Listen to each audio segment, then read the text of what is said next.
if you concentrate solely on your career, you can get a long way in your career. And I would say that that's a strategy that a minority of men preferentially do. That's all they do. They work like 70, 80 hours a week. They go flat out on their career. They're staking everything on the small probability of exceptional status in a narrow domain.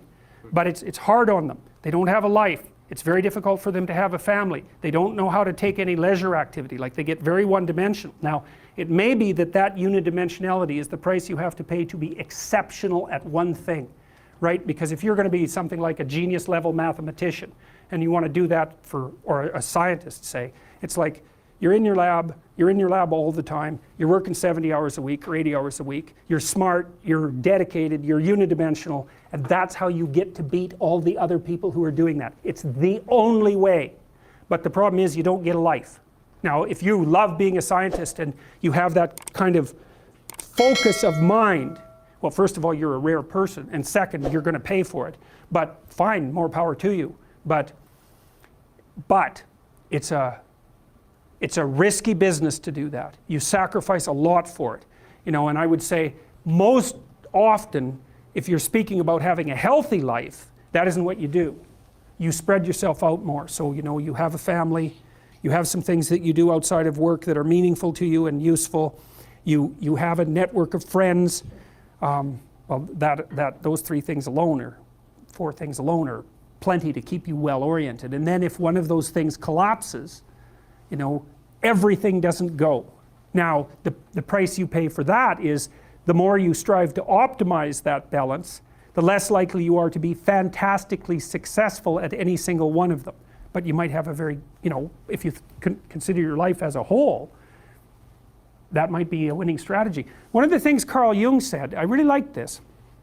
He thought that men went after perfection and women went after wholeness.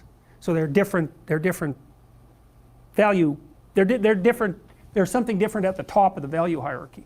So perfection would be stake it all on one thing and look for radical success. Not that all men do that, because they don't, but we're talking about extremes, at least with regards to the men that do that. The wholeness idea is more like, well, it's like I want one thing in my life to be 150%, or I want 5 things in my life to be 80%. Well, there's a lot more richness in a life where you have 5 things operating at 80%, but you're not operating at any of them at 150%. So, and I really believe this because I've watched men and women go through their careers now for a long period of time, and one of the things that, there's lots of things that produce this, but one of the things that I've noticed is that mostly women in their 30s bail out of unidimensional careers. They won't do them. They won't put in the 80 hours a week that they would have to put in order to dominate that particular area. And it isn't, the reason that they won't do it is because they decide it's not worth it. And no wonder, because why would that be worth it? You have to ask yourself that. It's like, well, you want to be an outstanding scientist. It's like, okay, really, that's what you want, because that means that's what you do. Because you're competing with other people, you know, they're smart, they're hardworking, and if you want to be at the top, you have to be smarter and work harder than any of them. And working hard means working long hours. I mean, it also means working diligently, but in the final analysis, it's also an additive issue.